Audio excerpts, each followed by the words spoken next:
So I am here at my fig tree, and I've just been picking figs. Summertime is huge production for figs. And this is a brown turkey fig. Just absolutely beautiful right now. There's Haru, our cat. And here's the tropical cherry, or acerola cherry. It's full of blossoms right now. We've already had like just so much harvest of the sour sweet cherries. And just keeping up with all the lawn mowing has been quite something. There's our katuk bush. Okay, so I'm going to take you on a little walking tour of the food forest.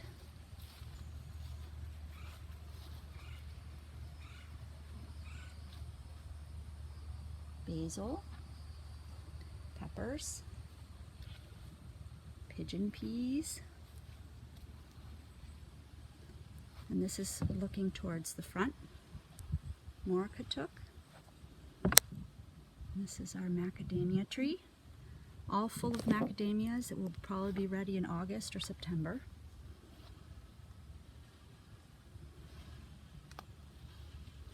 This is my favorite part of the food forest. Relatively easy to mow because now we have beds and just little walkways.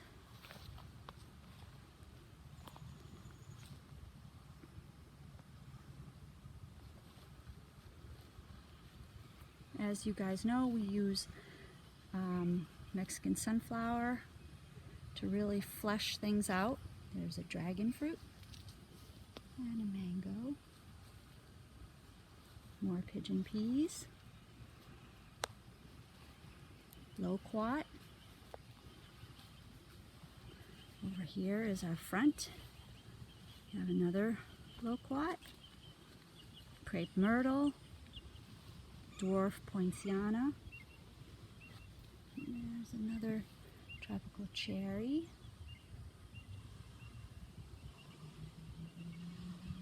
It's going to go this way.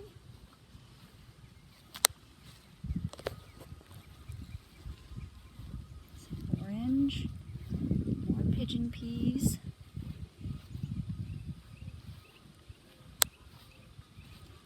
And so this whole food forest was designed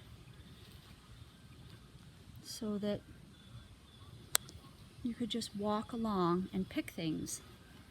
There's a young pindo palm or jelly palm.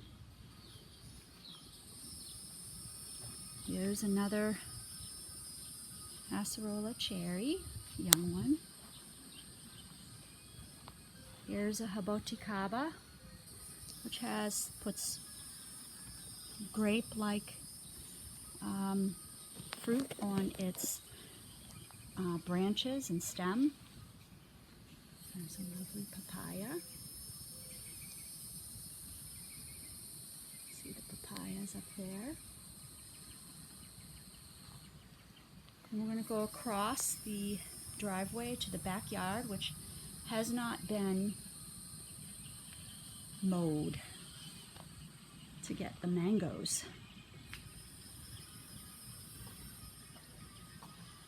This is our orchid tree, which is an old stump of Brazilian pepper. Instead of cutting it down, we're killing it slowly by using parasitic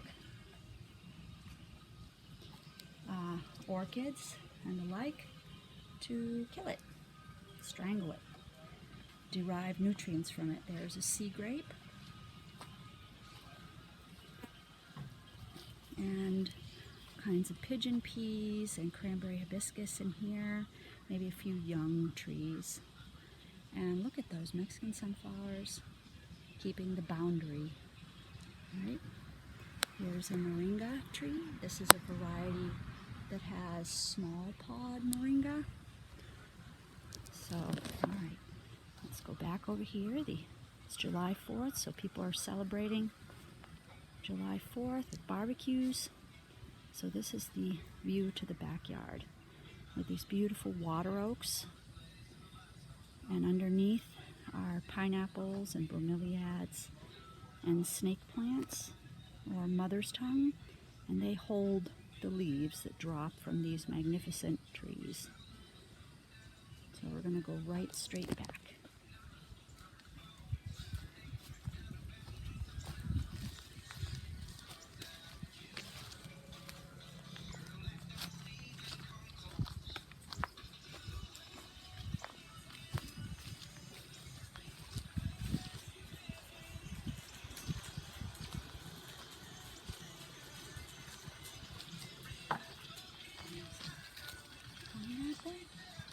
Happy 4th! Thank you! See, so it's kind of wild and woolly. Okay.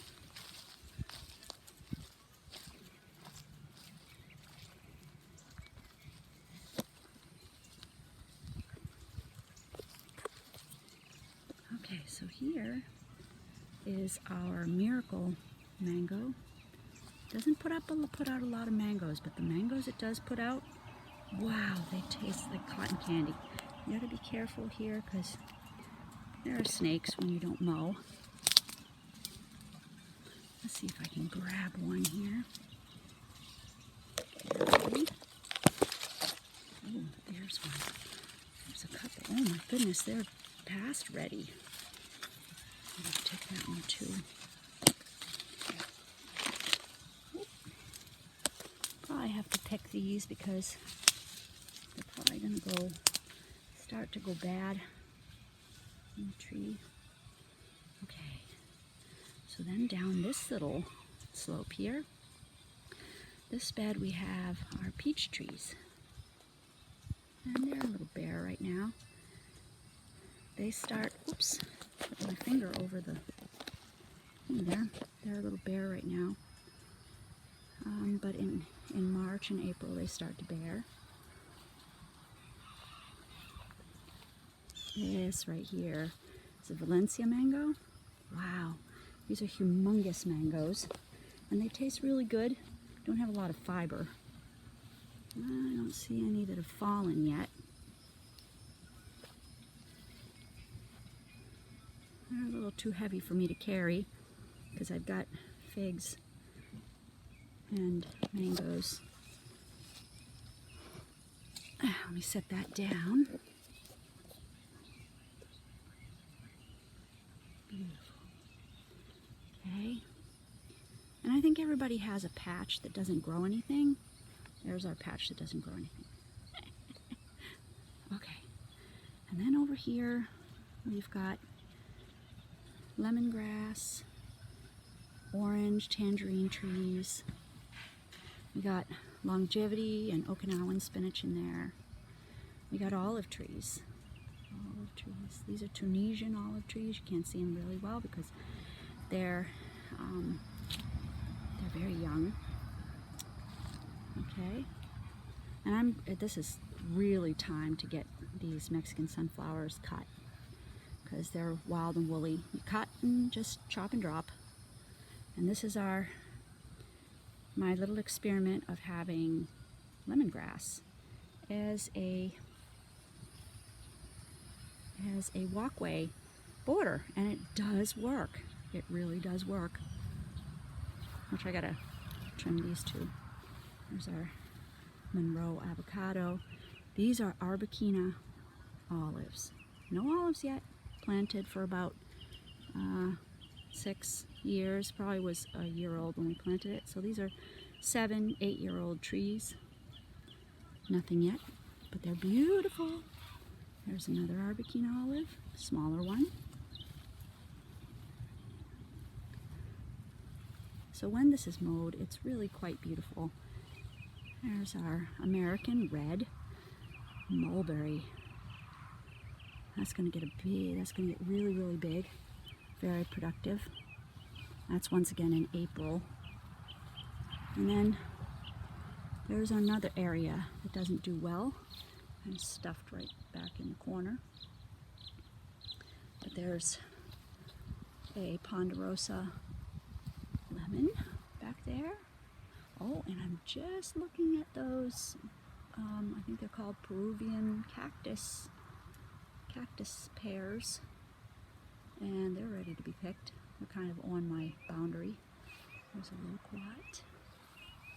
Okay, and then this one is our premier mulberry. It's called a white mulberry, and it's supposed to remain that small, although that is not small. It's probably 20-30 feet high. Oh, extraordinarily productive every year. There's a Suriname cherry bush, also productive around April. Yeah. There's a lot of overgrowth. And then the whole little pathway, you can hear the chickens, my neighbor's yard. The whole pathway here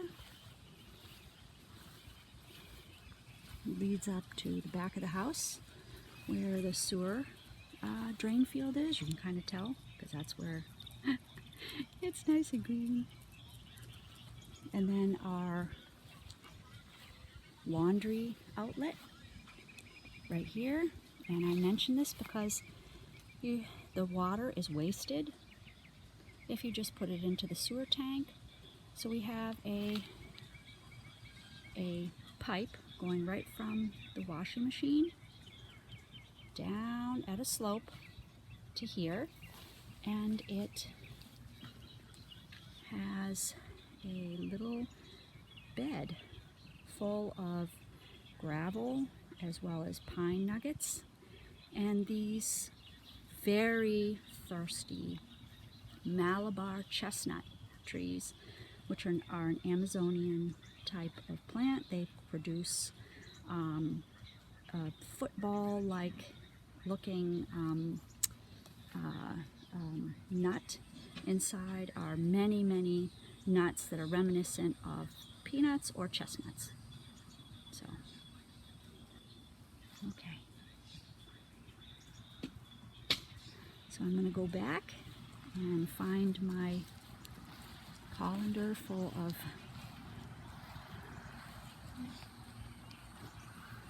fruit and see if I can keep this camera steady. And then we'll go into the courtyard or the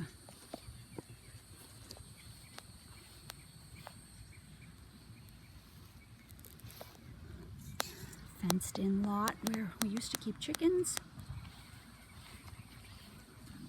Now, our area, this is zoned manufactured or mobile home, and it's not zoned for chickens.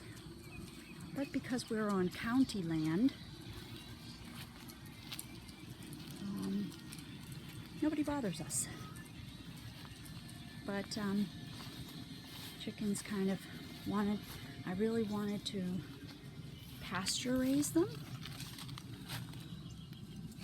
And you really can't do that if neighbors complain. So we just kind of sold them, gave them away. If they're going to be in a happier place where they can roam free. Okay, so behind this shed we have plantains, papayas. It's quite woolly back there. It's a lot of landscaping that's been done, so I kind of fear snakes in my tennis shoes, so I'm not going to do that. My daughter's trampoline. Now, we're back where we started, and these used to be quite straight, these trellises. This row right here was our winter garden, and it's been so very well fertilized and amended. You can see we did the Hugel couture type of amending. We got collards in there and peppers and gourds. We have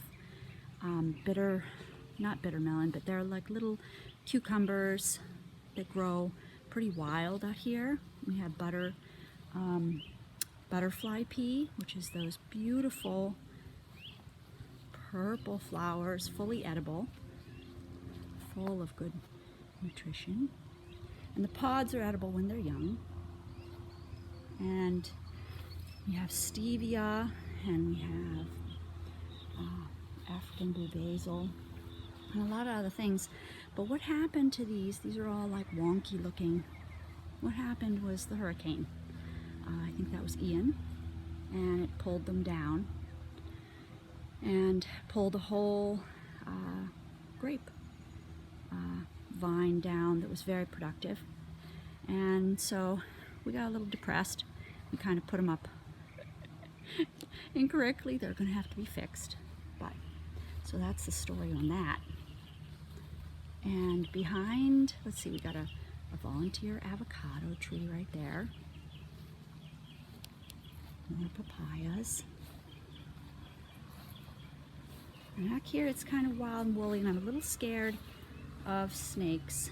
So, but this is a bed, supposed to be a bed of longevity spinach and Okinawan spinach and pumpkins, and it is there.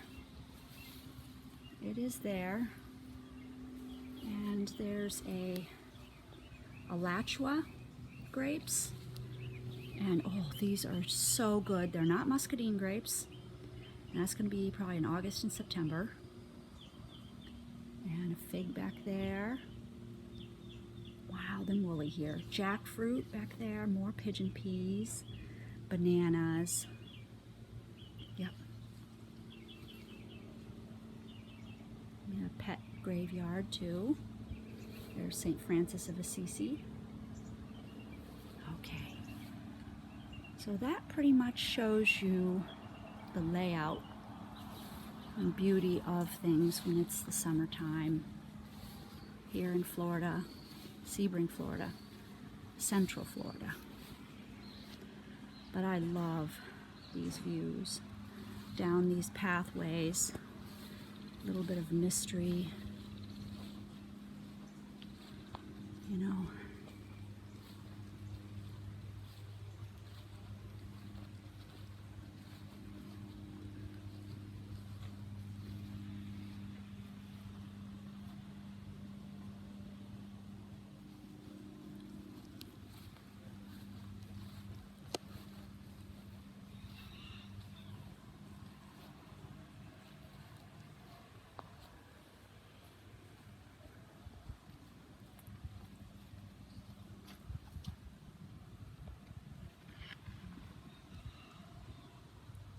I'll leave you with that scene right there. That's my absolute favorite.